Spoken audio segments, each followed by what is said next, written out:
of English presents I Shall Have Other Birthdays. Bongga. So this is how the story started.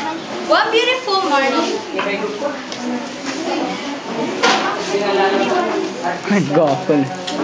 Gwapo ah. Emilio, I'll just go to Ali and John's to buy some food. I'll be back for a second.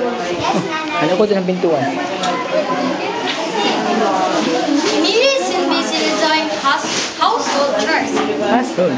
His hair is trimming and his clothes are tattered, but he is visiting a condiment, evidently happy.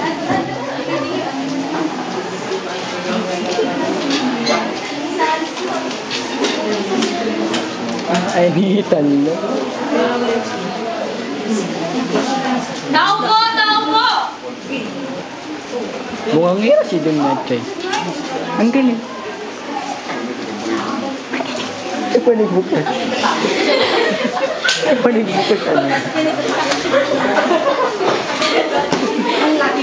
Yes! Ay,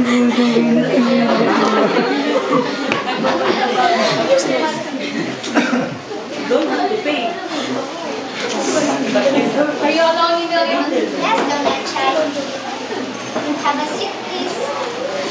What can we do for you? Where's Kamoy? Nanay, she went out Hindi, running. tatay. Oh, I see. Well, Emilio, I heard you listening. You seem to be happy today. Indeed, I am going to try. Tomorrow's my birthday. Nana will buy me a new camera. That is very good news, Emilio. Please tell your mother. Yes, don't let try. Wala din yung props nila eh.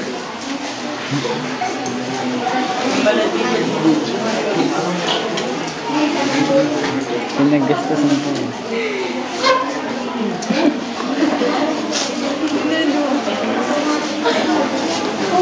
Here, Emilio, take the fish to the kitchen and cook, and you better cook the rice now.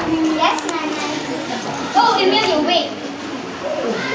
Here is 10 centavos for his haircut. You may leave after the rice is set on the stove. Sometimes still expecting you as a carpenter. As I said that you are coming. Person. By the way, Nana, Doña Chai gave this morning passion. But she left and she did not find it. She's got her back. Did she?